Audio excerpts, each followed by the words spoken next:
푸틴 러시아 대통령이 우크라이나를 전면 침공했지만 미국이 지상군 투입 등 특단의 조치를 취하지 않자 중국인들은 지금이 대만을 되찾을 절호의 기회라고 주장하고 나섰습니다.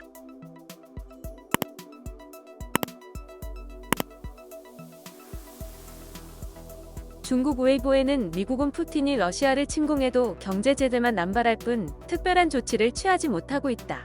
지금이 대만을 찾을 절호의 기회라는 글이 올라왔습니다. 이에 중국 네티즌들은 미국은 종이 호랑이다. 푸틴 정말 대단하다. 러시아를 지지하고 미국을 반대한다. 미국은 항상 세계를 엉망으로 만들어왔다 등의 댓글이 달렸습니다. 실제로 우크라이나에서 현지 교민 철수를 놓고 중국과 대만이 신경전을 펼쳤습니다. 러시아의 우크라이나 침공과 관련 중국의 대만 침공 가능성이 재부각되는 가운데 대만 외교부는 대만 정부는 러시아에 대한 국제사회 경제 제재에 동참한다고 밝혔습니다. 대만의 대표 반도체 업체 TSMC의 러시아 수출 통제를 기반으로 대러시아 제재에 나섰습니다. 또 대만 정부는 자국민들의 우크라이나 철수와 관련해서도 독자적인 계획을 마련하고 있다고 강조했으며 중국의 월권은 전혀 필요하지 않다고 강조했습니다. 중국이 우크라이나발 자국민 비국용 전세기 탑승 대상에 대만 여권 소지자도 포함시키면서 대만이 반발한 것입니다. 이에 중국 네티즌들은 전세기 탑승 대상에 대만인도 포함된 것을 보고 감동을 받았다. 말을 안 들어도 너는 내 아이야라고 하는 것 같다는 등의 반응을 보였습니다.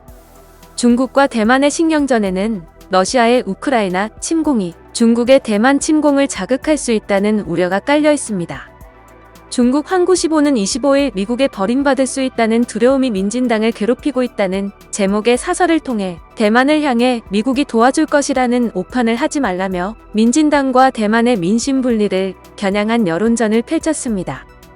다른 매체는 대만 독립 세력이 미국의 허벅지를 안고 군사력 강화로 안정감을 얻으려 한다면 영원히 회복할 수 없는 결말을 맞이할 준비를 해야 한다며 위협에 나서고 있습니다. 푸틴 대통령은 이달 초 러시아가 하나의 중국 정책을 지지하며 대만의 독립을 반대했습니다. 지난해 10월에는 모스크바의 한 기자회견에서 중국은 무력을 사용할 필요가 없을 것이라고 말한 적이 있었습니다. 이 같은 상황을 보고 중국 네티즌들은 중국이 대만을 침공해도 미국이 뾰족한 수가 없을 것이라며 이같이 주장하고 있으며 중국이 대만을 침공할 경우 미국은 군사적 개입을 할 수 없다고 입을 모으고 있습니다.